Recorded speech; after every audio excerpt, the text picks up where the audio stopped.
Dis-nous, quand cela arrivera-t-il et quel sera le signe de ton avènement et de la fin du monde?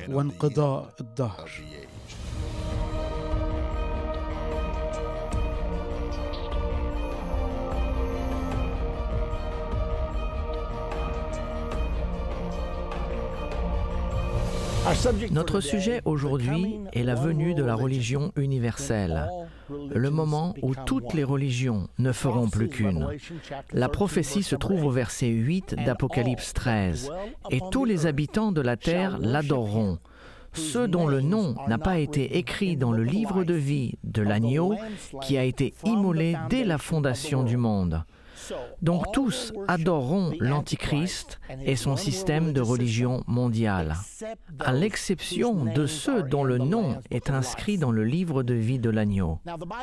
Maintenant, la Bible nous enseigne qu'il y a un prix à payer pour tous ceux qui finissent par se conformer à ce système de religion mondiale.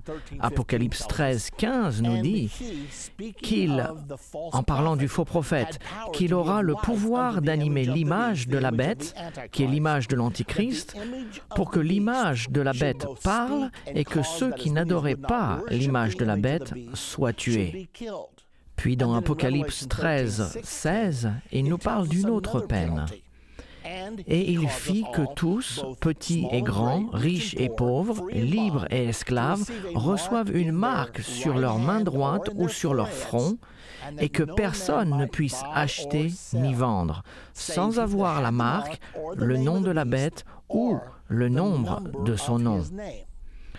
Donc ceux qui ne se conformeront pas au gouvernement mondial et à la religion universelle, ceux qui n'adoreront pas seront tués ou placés sous un boycottage économique.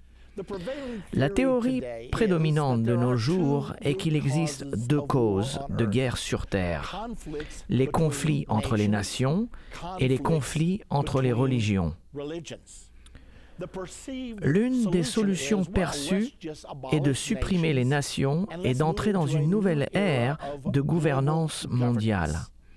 Et de plus, éliminons les conflits parmi les religions en apportant une sorte d'entente religieuse sur Terre.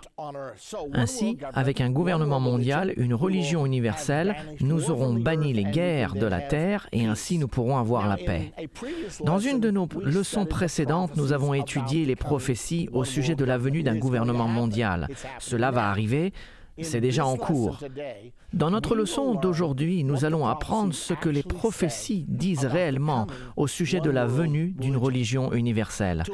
Pour comprendre comment tout ceci va se dérouler, Mikhail Gorbatchev a écrit un livre en 1987 intitulé « Perestroïka ». Et dans ce livre, il parle des dangers de l'exclusivité religieuse. À la page 231, il présente un système compréhensif de la sécurité internationale. Il a même envoyé une copie à chaque chef d'État de l'époque. L'article 4 II de cette liste était l'extirpation du génocide, l'apartheid et l'exclusivité religieuse. Extirper signifie éliminer. Il disait donc que nous devons éliminer, que nous devons abolir tout génocide, apartheid et exclusivité religieuse. Il est intéressant de voir qu'il place l'exclusivité religieuse dans la même catégorie que le génocide.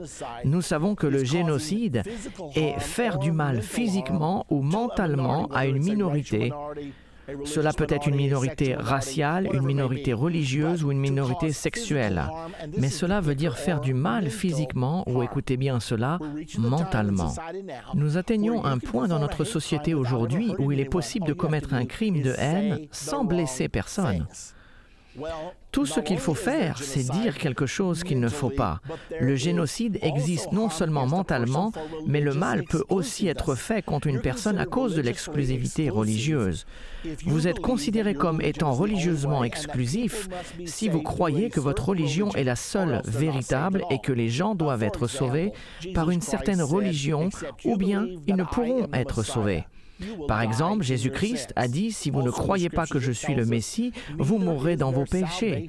Les Écritures nous disent aussi « Il n'y a de salut en aucun autre, car il n'y a sous le ciel aucun autre nom qui ait été donné parmi les hommes par lequel nous devions être sauvés ». Maintenant, ces types de croyances seraient considérés comme une extrême exclusivité religieuse, car Jésus était religieusement exclusif. Il a dit « Je suis la porte de la bergerie, celui qui y monte par ailleurs est un voleur et un brigand ». Or, Mikhaïl Gorbatchev a dit « Nous devons abolir toute exclusivité religieuse et vous devez accepter ma religion comme valable et je dois accepter votre religion comme valable, que nous y croyons ou pas, car personne ne connaît vraiment la vraie vérité. Donc ma vérité n'est peut-être pas la vôtre, c'est l'idée qui est considérée aujourd'hui parmi l'intelligentsia de notre monde et elle est transmise à l'ensemble du peuple. Quelle est donc la meilleure solution perçue pour l'exclusivité religieuse ? C'est l'inclusion religieuse ou le regroupement des foi. Cela veut dire que si votre religion est bonne pour vous, je la respecte et ne la questionne pas. Vous respectez ma religion, tout le monde respecte tout le monde, nous approuvons tout le monde et ainsi nous évitons tous les conflits religieux. Ce terme « regroupement des foi » est un nouveau terme pour nous. Cependant, plusieurs de nos grands dirigeants politiques d'aujourd'hui embrassent le regroupement des foi. Parmi eux, le président George W. Bush, j'ai un extrait pour vous qui nous montre son opinion sur les religions du monde. Écoutez-le. Laissez-moi vous poser des questions sur la foi, qui est un sujet difficile à débattre. Adorons-nous tous le même Dieu, chrétiens et musulmans? Je pense que oui. Nous avons différentes voies pour arriver au Tout-Puissant. Est-ce que Ben Laden ou Abu Massad al-Zarqawi prient le même Dieu que nous? Je pense qu'ils prient un faux Dieu, autrement ils ne tueraient pas des innocents. Est-ce que les chrétiens et les non-chrétiens et les musulmans vont au paradis à votre avis? Oui, ils y vont. Nous avons des voies différentes pour y arriver, mais je veux que vous compreniez, je veux que vous qui écoutiez compreniez que je ne décide pas qui va au paradis. Le Dieu Tout-Puissant décide qui va au paradis. Voilà, vous l'avez entendu. Le président Bush dit que les musulmans, les juifs et les chrétiens prient tous le même Dieu et qu'ils iront tous au paradis. C'est ça que nous appelons l'inclusion religieuse ou le regroupement des foi. Maintenant, notre président actuel, Barack Obama, croit également au regroupement des foi et l'encourage à chaque occasion. Lors de son inauguration, 3 services religieux ont été faits. Au premier service, il y avait des musulmans et des juifs qui ont prié. Au deuxième service, il y avait un épiscopalien homosexuel, l'évêque Gene Robinson, pour faire la prière. Et au troisième service, il y avait l'évangéliste Rick Warren qui a prié. Le président Obama a donc envoyé un puissant message que toutes ces religions sont légitimes et que je crois au regroupement des foi. Cependant, avant de bien comprendre le regroupement des foi, regardons le précurseur de ce fusionnement, l'œcuménisme. L'œcuménisme est tout simplement le mouvement initiant l'unité parmi les églises chrétiennes ou les dénominations. L'effort d'unifier tous les chrétiens et toutes les dénominations chrétiennes a réellement commencé avec le Vatican II en 1962. De ce concile, convoqué par le pape Jean XXIII, l'Église catholique romaine lança un appel à tous ceux qui l'ont quitté, en parlant des protestants, de revenir. L'irrésistible argument derrière l'appel aux protestants fut les paroles de Jésus. Afin que tous soient un comme toi, Père, tu es en moi, et comme je suis en toi, afin qu'eux aussi soient un en nous, pour que le monde croie que tu m'as envoyé. Cela se trouve dans Jean 17, 21.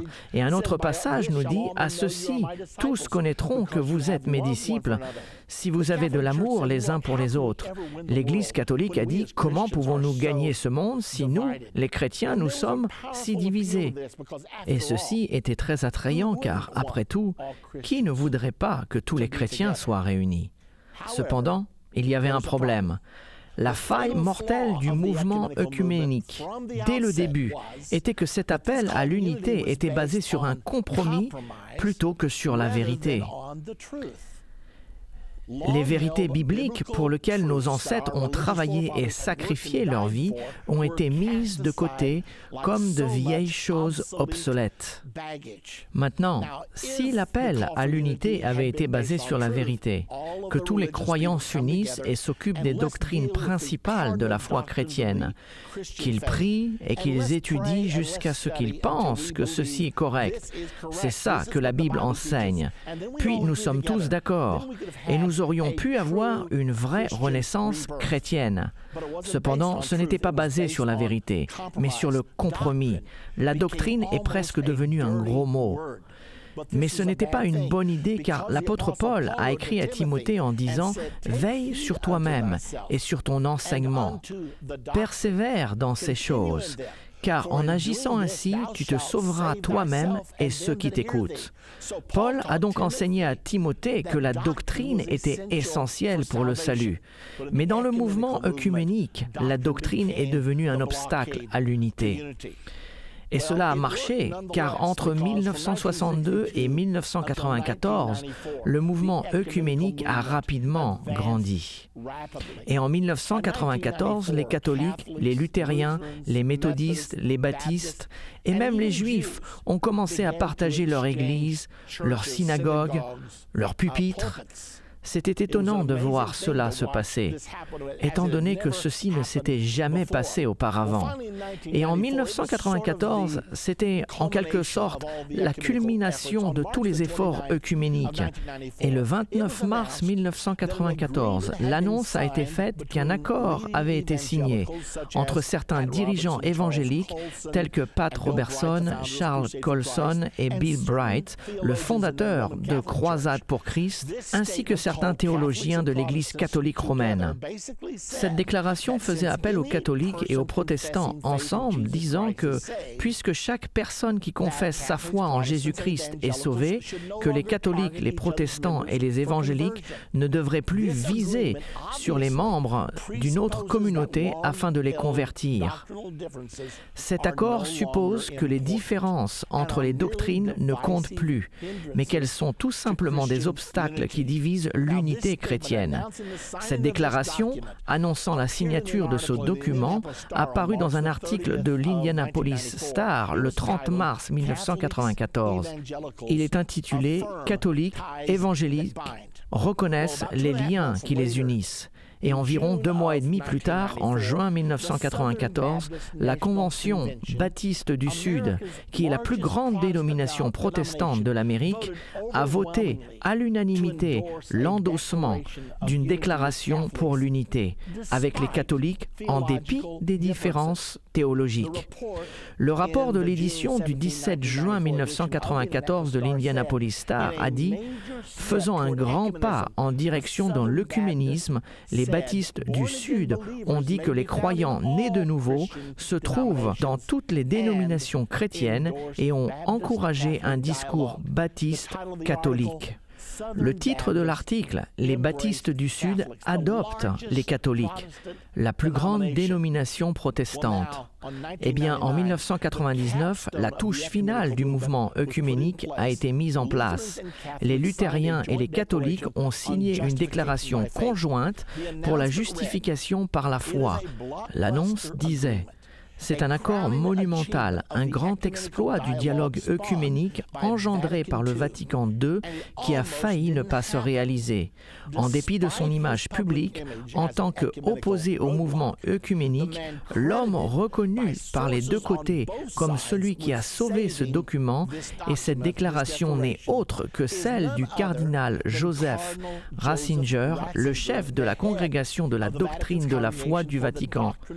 Cet homme est maintenant maintenant le pape Benoît XVI.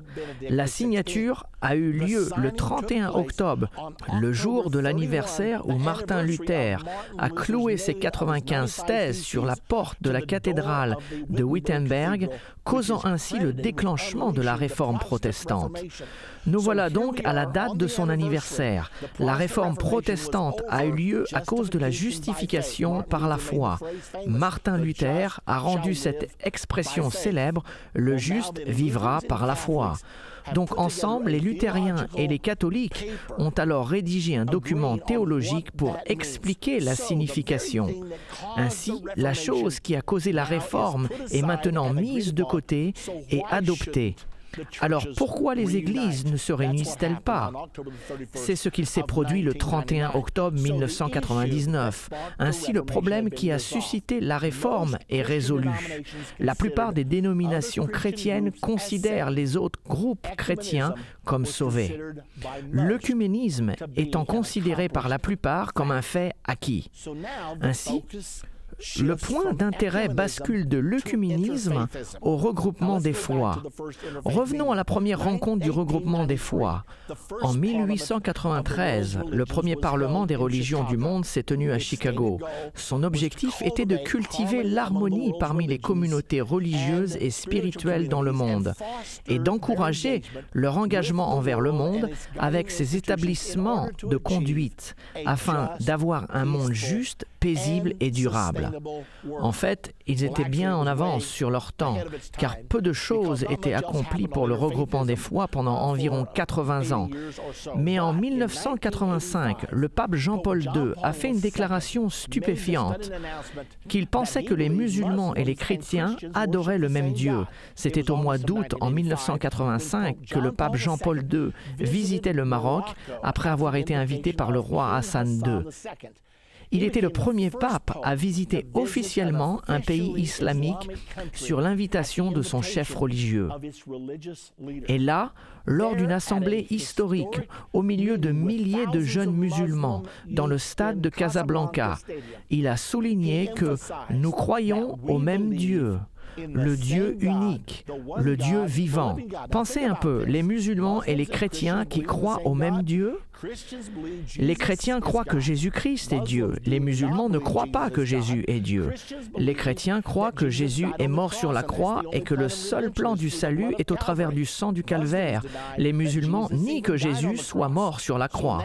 Nous faisons donc ici d'énormes bonds de foi aveuglément. Et ceci a continué jusqu'en 1986, quand le pape Jean-Paul II a appelé à une journée mondiale de prière. Le pape Jean-Paul II était convaincu que la prière pourrait réunir les croyants, une idée qui a inspiré en 1986 la journée mondiale de prière pour la paix à Assise en Italie.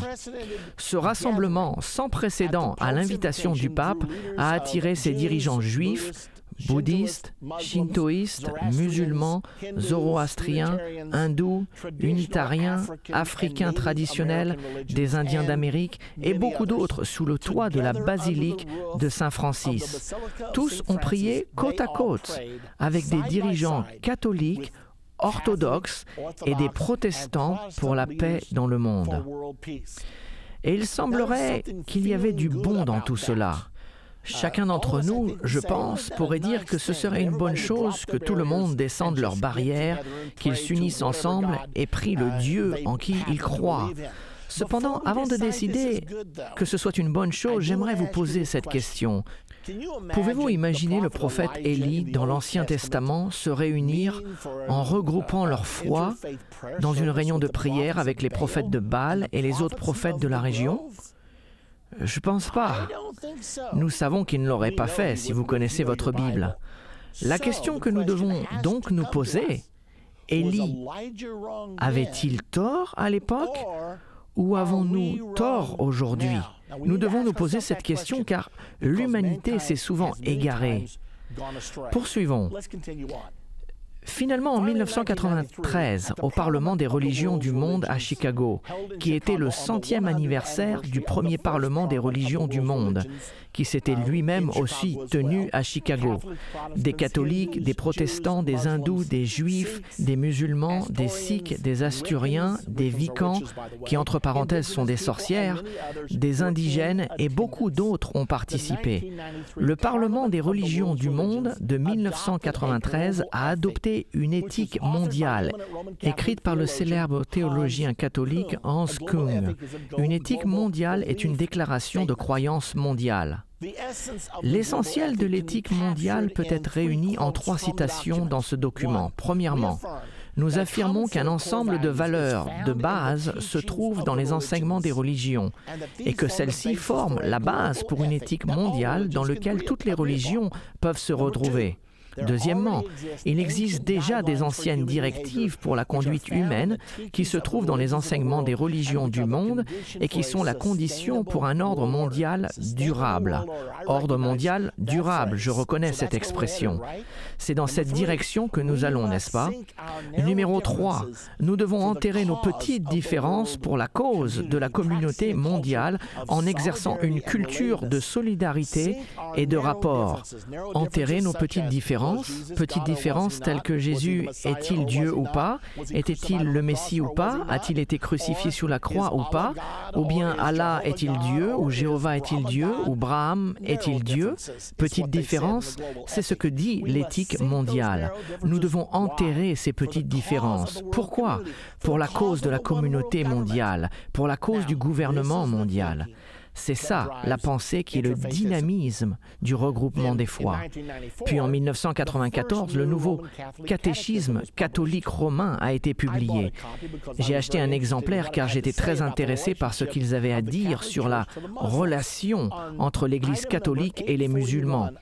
Dans la rubrique numéro 841, dans le paragraphe des relations de l'Église avec les musulmans, il est dit ceci, et je cite, « Le plan du salut comprend aussi ceux qui reconnaissent le Créateur. En première place se trouvent les musulmans. Ceux-ci professent garder la foi d'Abraham et ensemble avec nous, ils adorent le Dieu unique, miséricordieux, le juge de l'humanité lors du dernier jour. Ainsi, le catéchisme catholique dit que le plan du salut inclut également, en premier, les musulmans, tout simplement parce qu'ils prétendent adorer le Dieu d'Abraham comme nous. C'est ce qu'il a été dit. Un autre grand pas vers le regroupement des foi. Monsieur Robert Muller était secrétaire général adjoint sous 3 différents secrétaires généraux aux Nations Unies. Il a travaillé à l'ONU pendant 38 ans.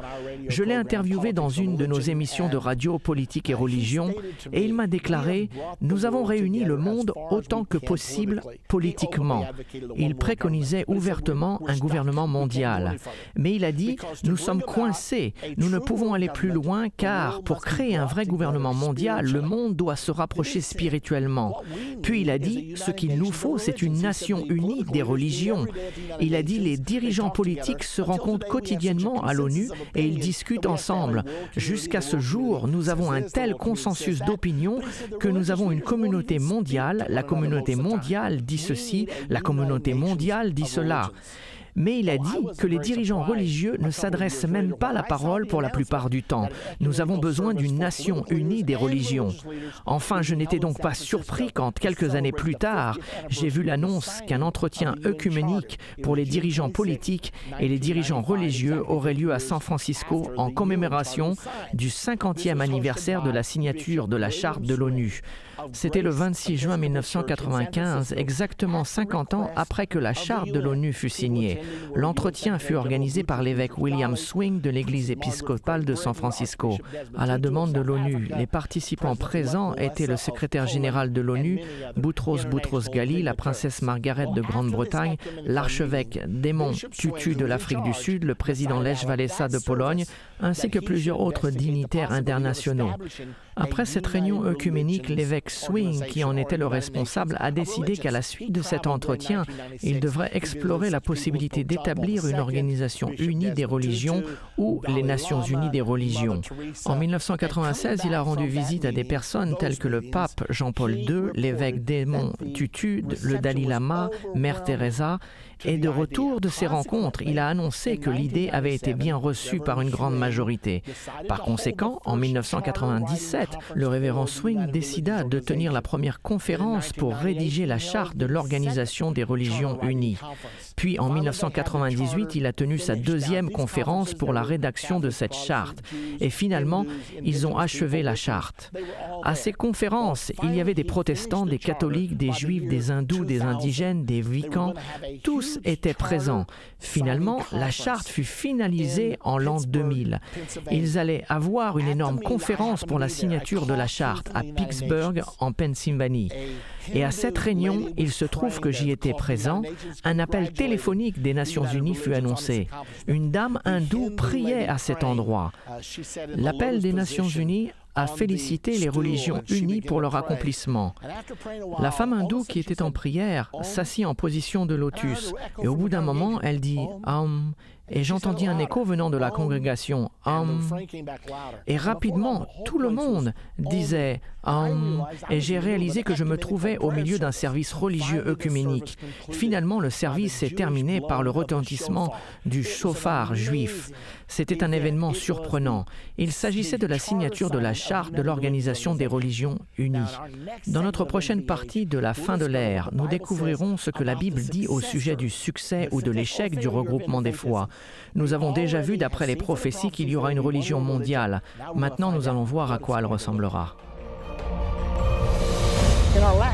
Dans notre dernier segment de ce cours sur la religion mondiale, nous avons étudié le regroupement des foi et la création d'une organisation des religions unies.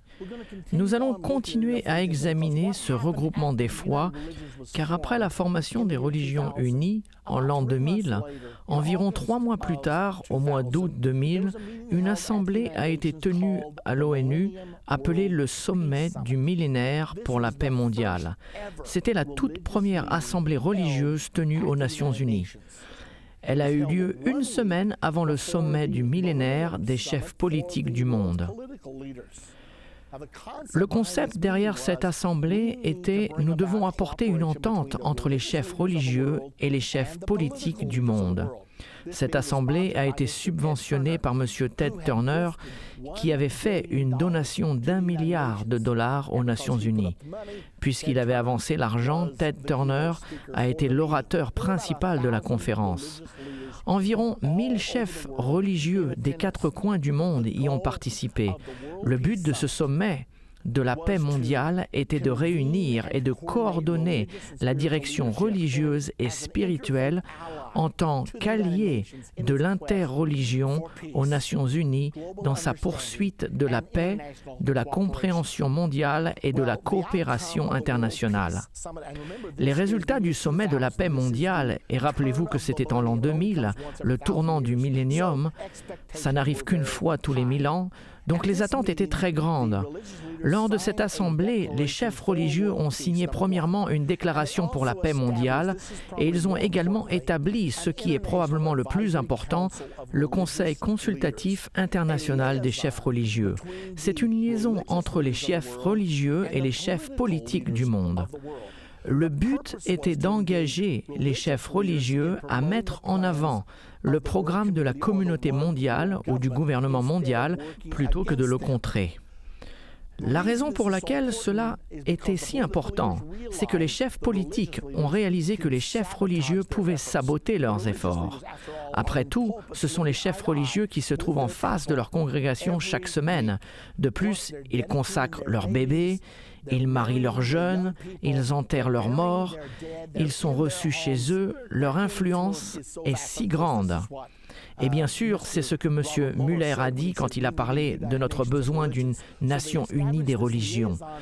Donc ils ont établi ce conseil de liaison pour consulter avec les chefs politiques du monde afin d'apporter cette union entre la politique et la religion, entre les pouvoirs politiques du monde et les chefs religieux du monde. Donc, la mission a été accomplie, c'est ce qu'ils ont mis en place. Une semaine plus tard, les chefs politiques se sont rendus aux Nations Unies pour le sommet du millénaire de l'ONU. Une fois de plus, c'était le tournant du millénium. Les attentes étaient très grandes, la participation était très importante.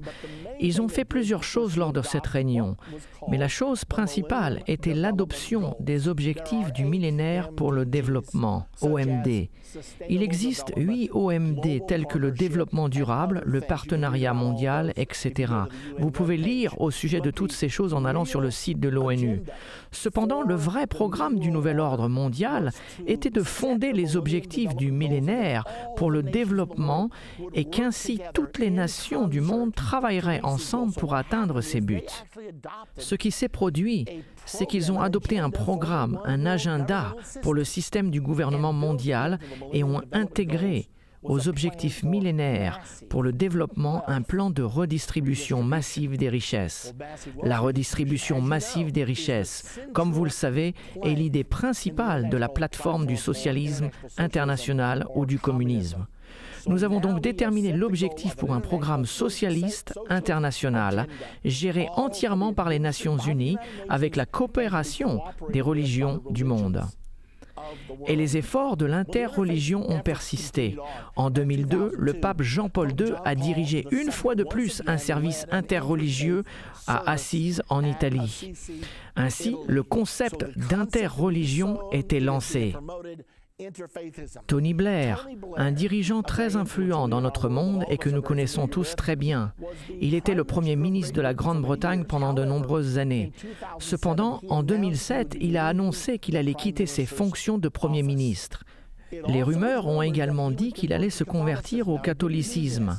Cependant, il ne l'a pas fait pendant qu'il était au pouvoir car le Premier ministre de la Grande-Bretagne est le chef de l'Église épiscopalienne ou anglicane. Il a donc attendu la fin de son mandat. Puis quelques mois plus tard, il s'est converti au catholicisme. Mais ce n'était pas tout, car l'année suivante, en 2008, il a fondé une nouvelle organisation appelée la Fondation Tony Blair pour la foi. Et il a dit, « Puisque la mondialisation nous rapproche tous, nous avons besoin d'une fondation pour rééduquer le monde, de sorte que les religions puissent apprendre à s'entendre dans cette société qui se rapproche de plus en plus. » Il a même lancé un cursus à l'université de Yale appelé Foi et mondialisation et il en est devenu conférencier. Ce cours est maintenant donné dans d'autres universités prestigieuses. De plus, en 2010, se rendant compte qu'il devait atteindre plus qu'une poignée d'universités prestigieuses, il a lancé un nouveau cursus appelé Face à la foi. C'était un projet destiné aux lycéens dans le monde.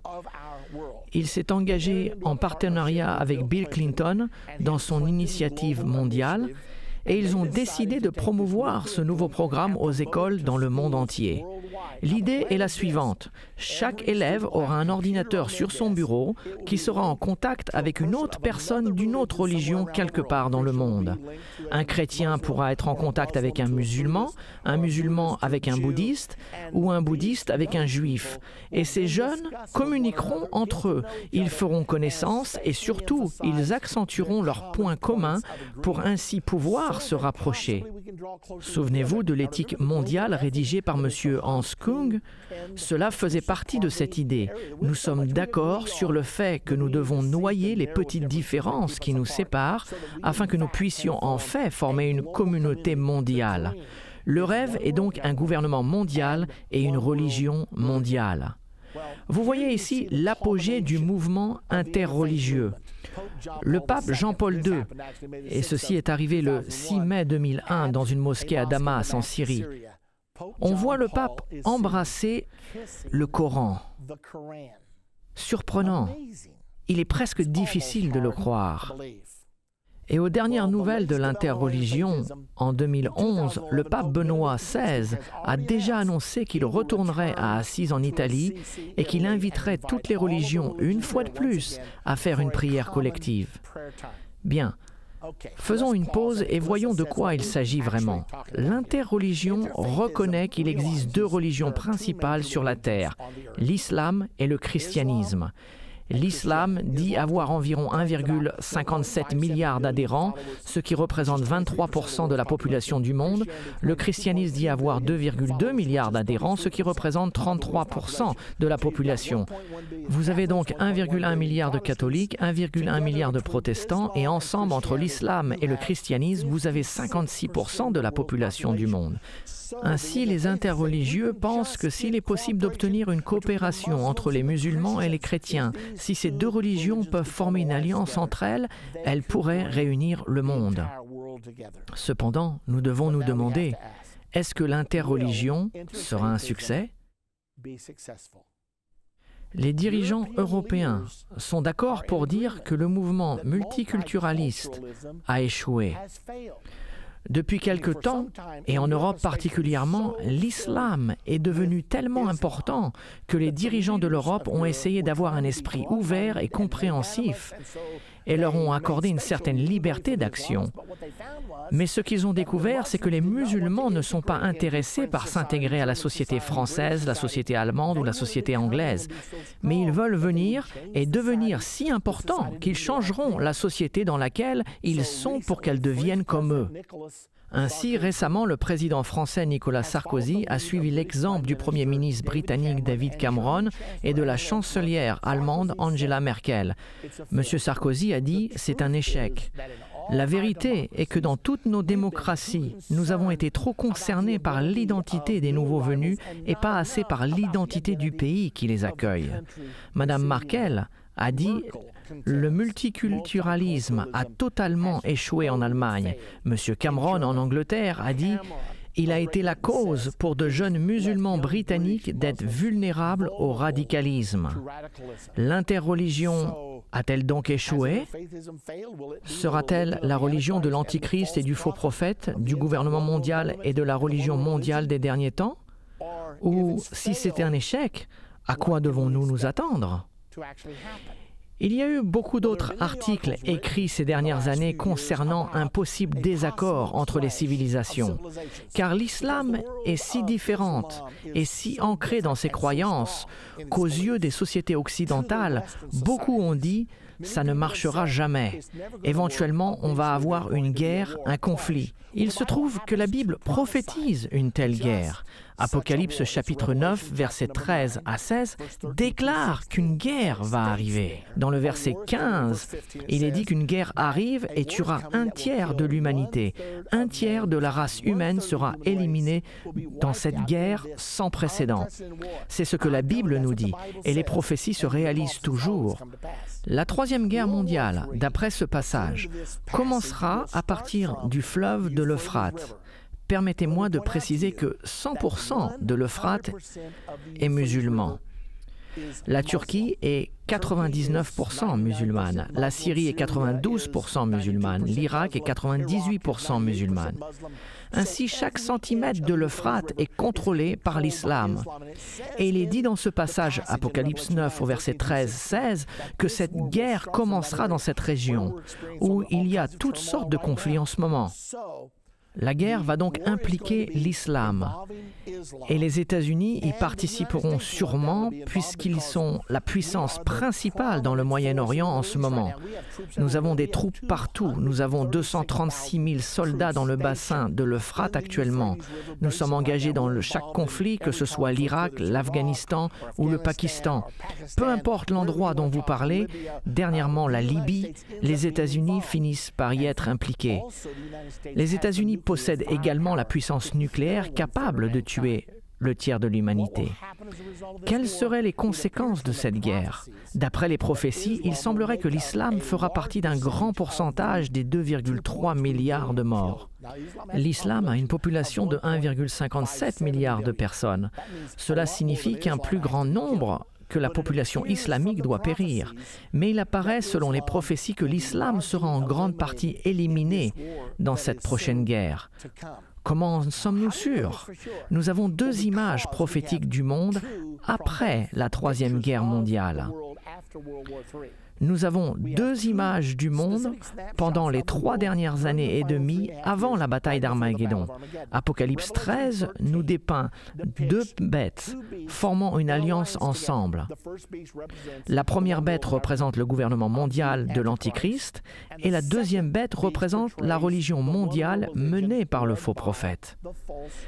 Cette image, la même image, qui est donnée dans Apocalypse 13, est également dans Apocalypse 17 et 18.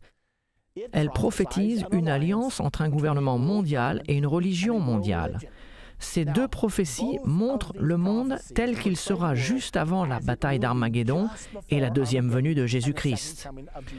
Arrêtons-nous un moment pour remarquer combien de temps le livre d'Apocalypse consacre à l'arrivée de ce système religieux mondial. Apparemment, il est très important à nous tous qui vivons dans les derniers temps de comprendre le rôle de cette religion mondiale. Entre parenthèses, elle ne sera pas une vraie religion, mais elle sera une fausse religion. Il semblerait que c'est un avertissement de Dieu. Il y a au moins 3 chapitres entiers sur les 22 chapitres du livre de l'Apocalypse consacrés au système religieux mondial. Nous devons donc en tenir compte. Donc, regardons maintenant la prophétie sur la venue de cette religion mondiale. Premièrement, un avertissement. Une grande partie des chrétiens, protestants et catholiques deviendront adeptes de cette religion mondiale. Je ne suis pas très ravi de vous dire cela car je suis chrétien moi-même. Et quand je pense que la plupart des chrétiens vont participer à ce système de religion mondiale et coopérer avec l'Antichrist, cela me fait beaucoup de peine. Mais je dois vous dire la vérité, car c'est ce que la Bible prédit. Et les prophéties ne se trompent jamais. Dans Apocalypse 17, 1 à 3, nous voyons une prophétie spécifique sur la religion mondiale de la fin des temps. Au verset 1, « Puis un des 7 anges qui tenait les 7 coupes vint, et il m'adressa la parole en disant, « Viens, je te montrerai le jugement de la grande prostituée qui est assise sur les grandes eaux. C'est avec elle que les rois de la terre se sont livrés à la débauche, et c'est du vin de sa débauche que les habitants de la terre se sont enivrés. Puis il me transporta en esprit dans un désert, et je vis une femme assise sur une bête écarlate. Il s'agit d'une bête rouge, pleine de noms de blasphème, ayant 7 têtes et 10 cornes.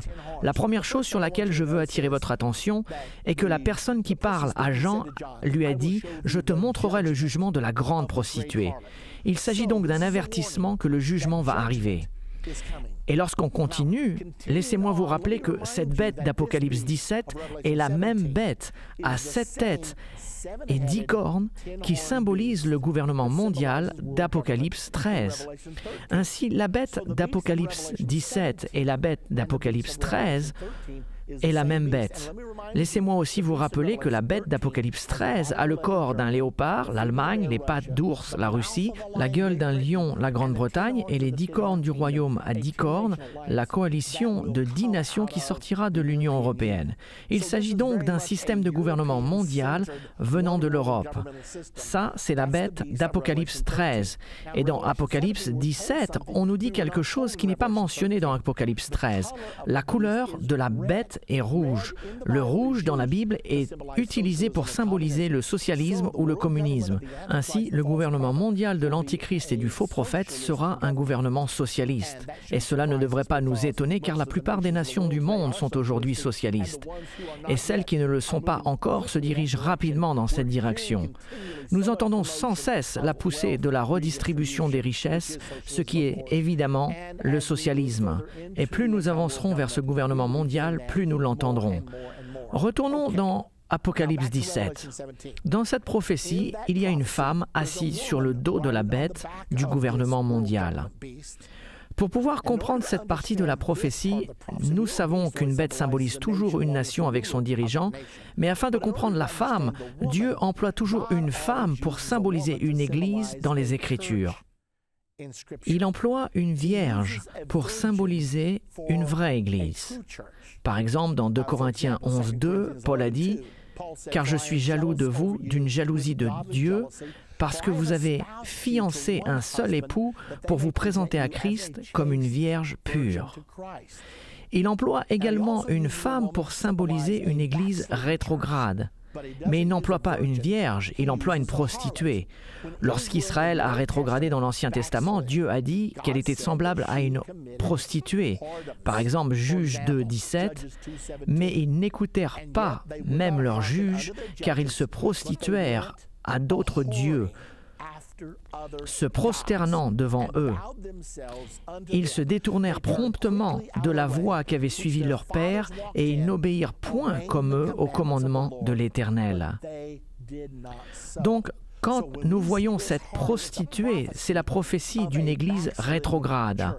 Dans la prophétie d'Apocalypse 17, la chrétienté rétrograde, protestants et catholiques, est montrée sur le dos de la bête du gouvernement mondial de la fin des temps. Ceci nous montre une fois de plus l'alliance entre le gouvernement mondial de l'Antichrist et la religion mondiale du faux prophète.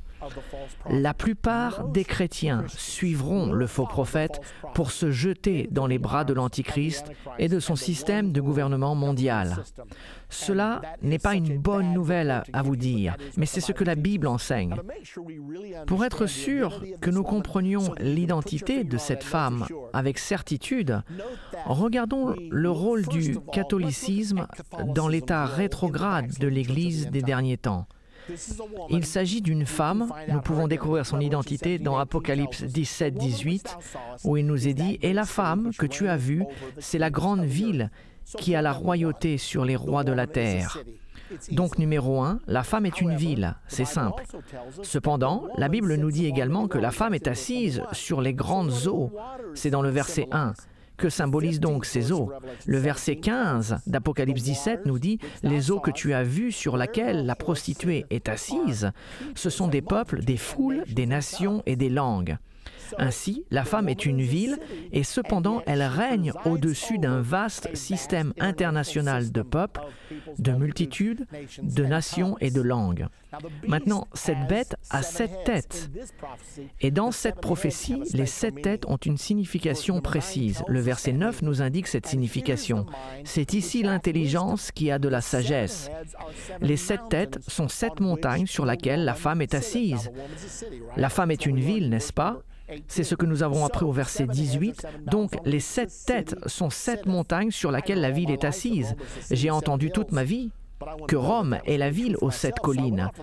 Mais j'ai voulu savoir si c'était vraiment la vérité. Je suis donc allé à la bibliothèque et j'ai cherché Rome dans l'encyclopédie et effectivement, Rome est la ville aux 7 collines. J'ai vraiment été surpris lorsque j'étais à Rome en 1993 et que mon guide catholique, après nous avoir fait sortir du Colisée, nous annonça fièrement « Si vous regardez ici, vous pouvez voir plusieurs des 7 célèbres collines de Rome. » Puis il continua « Voici Avignon, voici Palatine » et il continua à faire le tour en nommant les 7 collines. Je connaissais déjà l'Écriture, mais je fus surpris de ce que j'entendais. Un autre indice de l'identité de la femme est au verset 4. Cette femme était vêtue de pourpre et d'écarlate et parée d'or, de pierres précieuses et de perles. Elle tenait dans sa main une coupe d'or remplie d'abominations et des impuretés de sa prostitution. Nous savons qu'il existe 2 corps gouvernants dans l'Église romaine, le collège des cardinaux et le collège des évêques. La règle officielle de l'Église dicte que les cardinaux portent du rouge et que les archevêques portent le pourpre. Si vous voulez le vérifier, c'est dans un article intitulé « Plus que ce que vous devez savoir sur les cardinaux » du Critérium du 1er juillet 1988. Voilà donc le côté catholique de la prophétie chrétienne. Regardons maintenant le rôle protestant dans l'état rétrograde de l'Église des derniers temps. Le verset 5 « Et sur son front, le front de la prostituée, était écrit un nom, un mystère, Babylone la grande, la mère des prostituées et des abominations de la terre. » Qu'est-ce que cela veut dire? Vous voulez dire qu'elle est une prostituée, mais qu'elle a également des filles et qu'elles sont, elles aussi, des prostituées, ce qui signifierait qu'elles sont, elles aussi, des églises rétrogrades? C'est tout à fait ça. Maintenant, au Vatican II, une déclaration a été faite. Nous, l'Église mère, ouvrons les bras pour que nos filles protestantes reviennent. Il y a eu tellement de disputes concernant la façon dont les églises protestantes devaient être considérées par l'Église catholique romaine qu'une note fut publiée sur l'expression « Église sœur ». Voici ce qu'elle dit, et je cite, « Il doit toujours rester clair, même quand l'expression « Église sœur » est utilisée dans ce sens propre, que l'Église universelle, une, sainte, catholique et apostolique, n'est pas la sœur, mais la mère de toutes les églises particulières. Déclaration faite par le cardinal Ratzinger. Cela vient de l'article 10 du 30 juin 2000 de catholiqueculture.org. Dois-je vous rappeler que le cardinal Ratzinger est aujourd'hui le pape Benoît XVI? Et il pense que l'Église catholique romaine est l'Église mère et que toutes les églises protestantes sont ses filles. Et il le dit précisément ici, vous pouvez le voir par vous-même. Le plus choquant dans tout ceci est que la Bible enseigne que les chrétiens qui ont rétrogradé participeront à la grande tribulation. J'aimerais que cela ne soit pas vrai. En tant que chrétien, il serait plus facile pour moi de dire « Oh, les musulmans vont infliger la grande tribulation sur la terre ». Mais je ne peux pas vous dire cela, car la prophétie nous raconte une histoire différente, et les prophéties s'accomplissent toujours. Je me dois donc de vous dire, à vous et à moi-même, ce que la Bible nous dit. Et même si vous vous dites, je ne vois pas comment on pourrait en arriver là, si la Bible le dit, vous pouvez en être sûr, cela va arriver. Avons-nous déjà eu des chrétiens persécutant d'autres chrétiens? Absolument. Il y a eu des cas de protestants persécutant des catholiques. En 1563, l'anticatholicisme en Angleterre s'est envolé quand le livre des martyrs de John Foxe a été publié. De même, les catholiques ont persécuté les protestants. Pendant le Saint-Empire romain, aucune religion en dehors du catholicisme n'était permise. Les gens étaient brûlés au bûcher. Que devons-nous donc faire? Qu'est-ce que la Bible nous dit de faire si cela arrive aux chrétiens aujourd'hui? Apocalypse 18:4 nous donne la réponse. Et j'entendis du ciel une autre voix qui disait « Sortez du milieu d'elle, mon peuple, afin que vous ne participiez point à ses péchés et que vous n'ayez point de part à ses fléaux. » Nous devons retourner à un véritable christianisme biblique. Comment pouvons-nous le faire? Nous devons reprendre l'étude de notre Bible, pas seulement nos livres religieux. Nous devons nous humilier dans la prière quotidienne et retourner au modèle qui nous est montré dans le livre des Actes. Ayons un vrai réveil chrétien de la fin des temps et ayons-le ensemble.